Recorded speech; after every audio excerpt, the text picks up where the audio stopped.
All right, so right from here, I can see that, first of all, this should say no.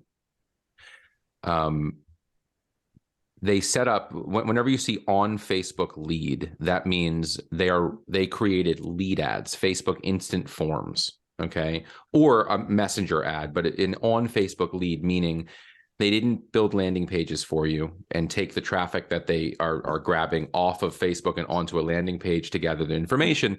They are keeping the user within Facebook and using Facebook's forms or something like that. So let's see what they're actually doing.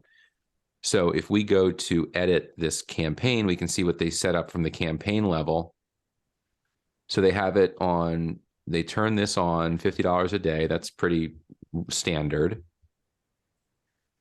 And then they only have one ad set. We could talk about that shortly. And they're using instant forms, which I've gone over in videos why this is not ideal. Did you get a chance to watch any of the videos that talk about why instant forms are not ideal? I didn't watch it, but that is what I've heard. So I've heard that that's not the best way to do it. Yeah, I talk about this at length in some of my YouTube videos, but the short answer there is because Facebook knows who the person is, when they click to the instant form, all of their contact information is pre-filled. Now, from a marketing standpoint and an advertising standpoint, that seems like a great thing because less friction, more leads. Well, what it really amounts to in the end, unfortunately, is less friction, crappy leads, because you almost want some friction.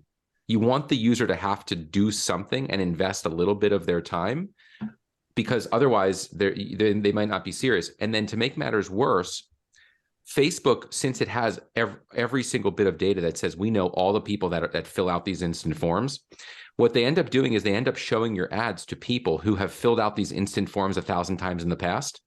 And typically they are people who accidentally click these ads all the time and send them in and don't even know what they're doing. If you've gotten any leads, I wouldn't be surprised if you've called them and they've said, I don't know what you're talking about. I never filled anything out. That happens all the time. Yeah. So instant forms, that's a red flag.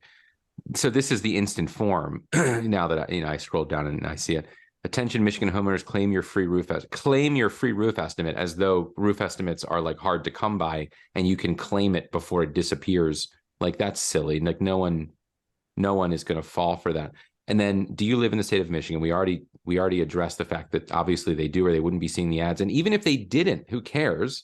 So like, even if you got a lead from Hawaii, like that wouldn't, that the problem is not getting a lead from Hawaii. It's not getting a lead from anywhere where you live ever and being able to close a roof. So are you the current homeowner? Yes or no? In my opinion, this question is not a good one to ask. Because like, why would someone who's not the current homeowner fill it out? And does it even, like, the only questions you should ask are questions that if you didn't ask, it would severely limit how you could serve the customer. And so if you got 100 leads and 80 of them were not homeowners, then I would say ask this question, because it's clearly something that you need to address, like, at the outset. But if you get 100 leads and one person is not the homeowner, and you make a phone call and you're like, oh, you don't own the home. Who owns the home? You're renting it. Do you want to put me in touch with the investor who bought the home and is renting it out to you? You're like, okay, fine. You don't need to ask this question. How old is your roof? I mean, is this really important? Maybe it is, but if it is this maybe something you could talk about with them on a phone call instead of to get the lead? Because I bet at least 50% of homeowners don't know how old their roof is.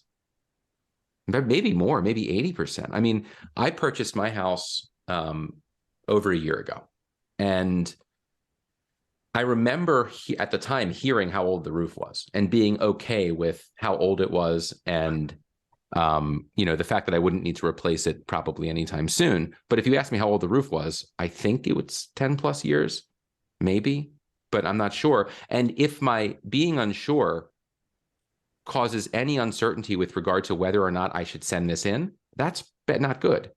because it's better that I send it in without second guessing. Well, if I don't know how old it is for sure, I don't want to send this in.